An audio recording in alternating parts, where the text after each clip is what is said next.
Hello, everybody, and welcome to this video presentation by Zoho and Intellyx. My name is Jason Bloomberg. I'm president of Intellyx, and our guest today is Ramamoorthy. Ram, why don't you go ahead and introduce yourself? Yeah. Hi, Jason. Hi, audience. So I'm Ram Prakash. I've been leading the AI efforts for Zoho. We started off when AI wasn't this hyped sometime in 2011, what started off as a very small experiment. And today we have AI across our suite of products. So basically Zoho, we call it the operating system of business, anything to run your business from CRM to help desk to payroll to books management and all of the whole software stack we have.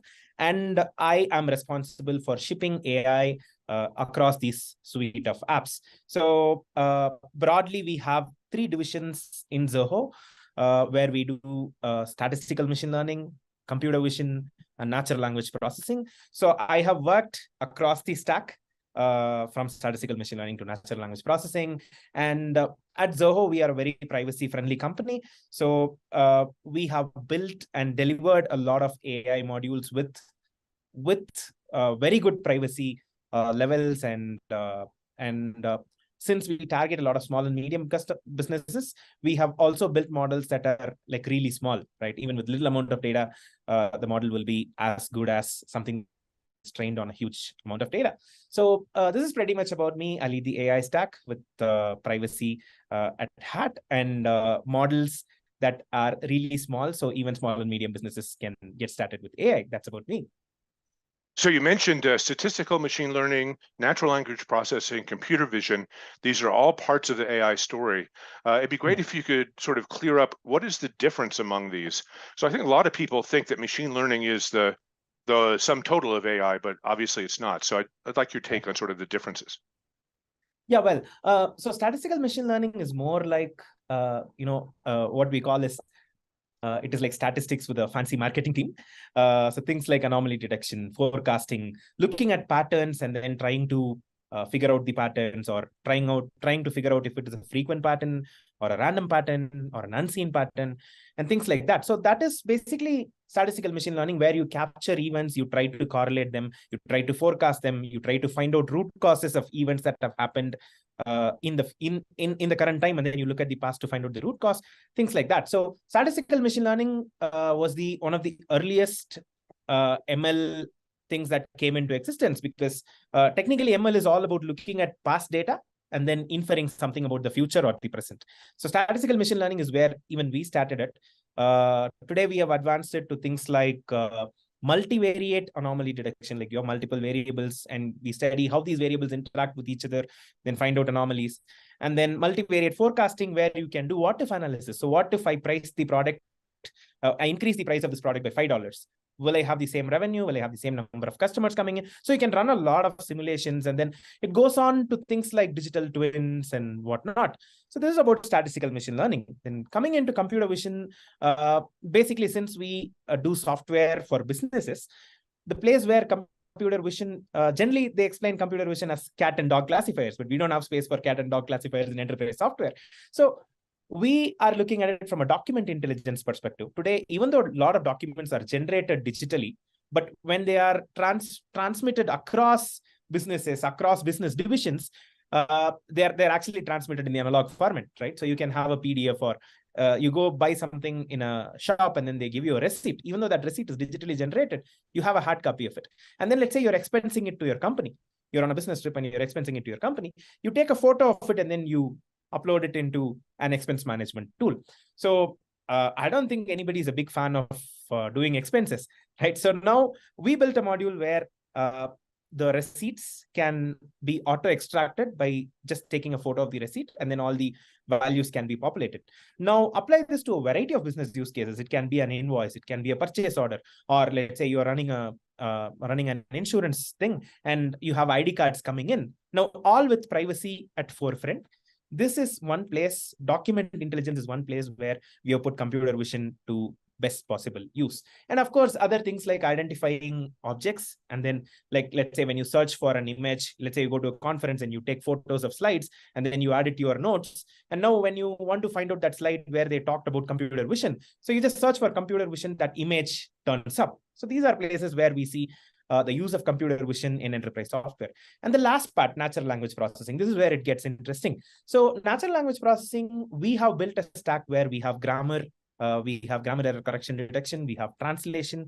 Now, the challenge here is a lot of times, a lot of enterprise software users use tools that are built for consumers to translate and to grammar check what they have written. Now, there is a privacy angle to it, right? So you are using tools that are built for the consumer, and you have sensitive enterprise information that is going out to these tools. So now when all of these is built within your enterprise software's text editor, now there's a lot of value add to it. So we started off very humble in our NLP division with chatbots, where you ask a couple of questions, and then it looks at the frequently asked questions, the knowledge base you have in your organization, and give responses. And then when it is not able to understand a particular question, the control is transferred to a human agent. We started off there. We did some grammar error correction detection. We did invest on translation. And now we are working on things like voice to text. Now, let's say we are on this meeting and a transcript of this meeting is generated, from which you can find out to-dos. You can actually give out minutes of the meeting, things like that. So this is how we are applying these three broad divisions to enterprise software. And we are seeing our AI usage grow up over the years. In fact, we've been around for 11 years doing AI. But in the last 2-3 years, there's a lot of AI adoption in the enterprise. Previously, it was just a purchase checklist where, oh, this has an AI feature. Yes, go ahead.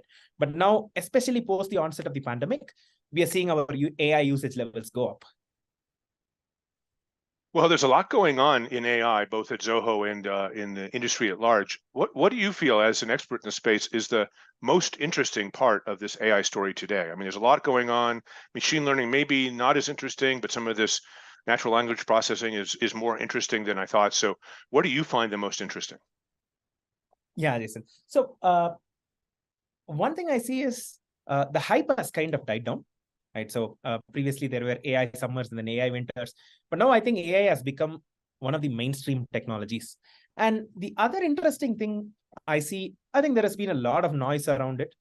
People are talking about DALL-E, people are talking about GPT-3, which is technically generative AI, meaning some 3-4 years back, had you told me AI would become very strong in using the right brain aspect of things, I mean, AI would get creative. But all we had looked at is things like robotic process automation, where AI is trying to find out patterns and arrive at conclusions, or automate redundant things so that your employee productivity is served to things where their attention is really needed. But interestingly, in the last 2 years, post this release of GPT-3 and DALL-E, we see AI getting more and more creative. Right. And in fact, the 3 divisions we talked about, computer vision and natural language processing being 2 of them, I see the gap between both of these blurring, because we have a common transformer architecture where both these CV and NLP, I mean, computer vision and natural language processing models are built. And now, for example, you take DALL-E, you give it a prompt, right? You give it a prompt in natural language. It is able to understand that. And then it's able to generate an image, which is again a computer vision problem. So the gap between your NLP and CV is blurring, and AI is getting more and more creative, which is counterintuitive because computers are not creative, right? So it'll be interesting to see where it goes from here. How will we tap into this creativity offered by computers?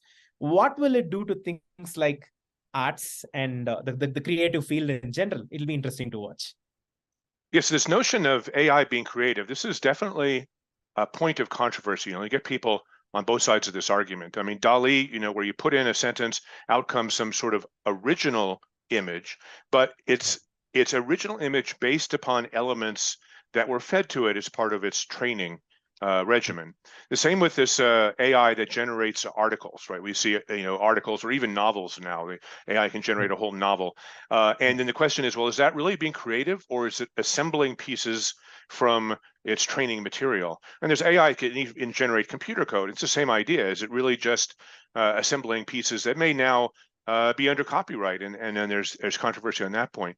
So the way I see it, the real question is when AI creates some sort of unique creation, so a DALL-E image, say, is it really being creative, or is it just being trained to mimic creativity? So is it really something that humans exhibit, or is it just doing better at pretending to do something that humans exhibit? I'm wondering what you think of that.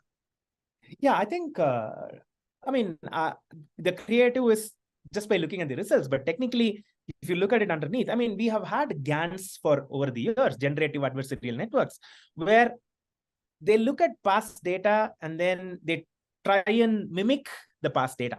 Mm-hmm. Now, with the evolution of things like diffusion models, which is what DALL-E is based on, these diffusion models get so better at it that they look much better than humans, right? So, and like you said, there has always been this notion of, AI is going to take over the world, AI is going to replace the humans.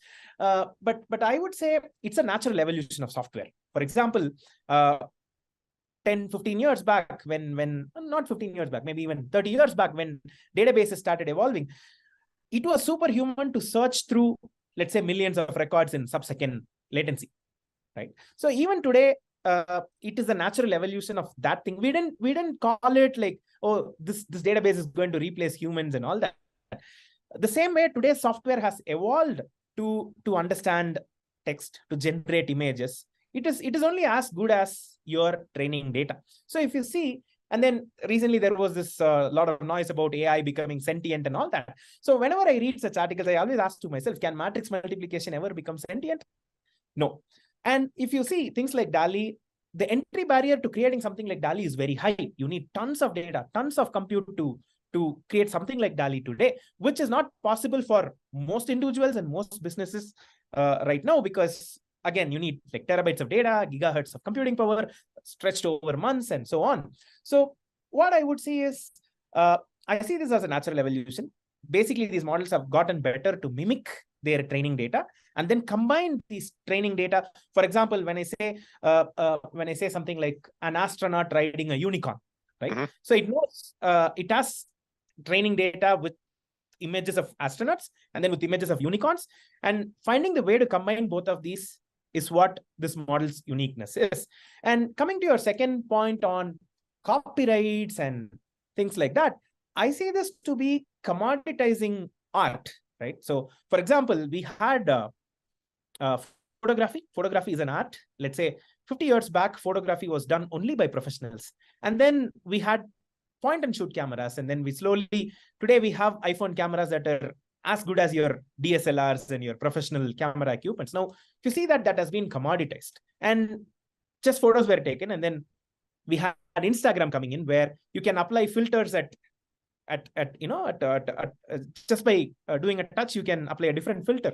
So again, photo editing was a professional art. Now that thing was commoditized. So I see this moving towards commoditization of this art. So the entry barrier to art is reduced.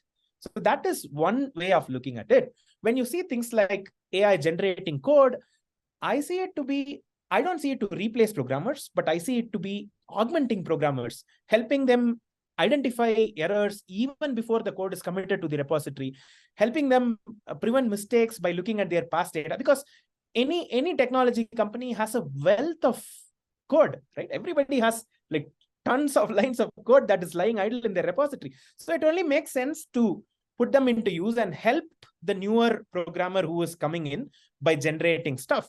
So I'm very bullish on how this technology can evolve, and it can only help humans. Coming to the copyright angle, yeah, that is important because we see things like deepfakes. We see things like, some writing an article on behalf of somebody and then spreading it on social media. But actually that person would not have done it. That business would not have done it. That country would not have done it. So again, we also see the evolving AI tools where we can identify piracy. We can identify that this person has not done this. So it is like a knife or a fire where on one side, the problem is there. On the other side, it is helping a lot of things. But then there are techniques to put things in place and verify the authenticity of a particular image or a particular news material, or verify the authenticity of a source code before it is being deployed into production, so that there are no copyright issues and then there are no other issues and all that. So overall, I'm bullish. There are ways to stop all of these copyright infringement and all of that. Yeah, so that's the deep fake problem, right? Deep fake technology, it's AI driven. It's getting better and better. So now we can see politicians and other celebrities on screen looking perfectly real and natural, saying things they would never say. And it's causing a lot of controversy. We see it on social media all the time. And so we need AI to counteract that now, to identify the deep fakes, but the deep fakes are getting better, so that the technology to identify them has to get better. And we have this sort of strange battle going on over the fake images and videos. So just as a final question, since we're running out of time, what is Zoho doing in this space? Is it doing anything with generative AI, or where do you see it going if it's more of a future-looking thing? Yeah, we have a couple of projects going on in our labs. Nothing has been out yet, but this is an area we would like to be. We would not want to miss the bus.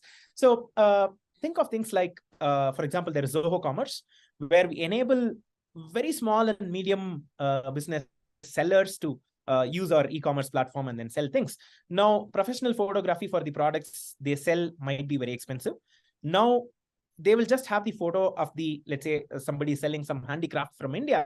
Now, you have that handicraft, and then you start generating a lot of backgrounds for it. And then you identify which pictures could get you much traction, which pictures could get you that conversion ratio. So things like that, insights like that in our commerce pipeline. And then we also have our CRM solution where we're trying to identify, build something like a sales coach, where, how to better sell. Oh, last time you mentioned words like these, the lead didn't convert. So maybe you should avoid using phrases like these.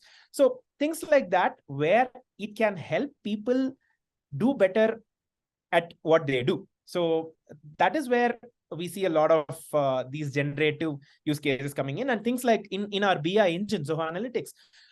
Now, today we have Ask Zia, which is Zia as our conversational assistant, where you can go ask questions on your data, and then Zia can infer a lot of things. So in this use cases, now it can get more creative with your past data. So where else can I contribute? What will happen, like running what if simulations on your data? What will happen? Certain things might not be possible in real life. So running such experiments would be enabled with the help of such creative tech.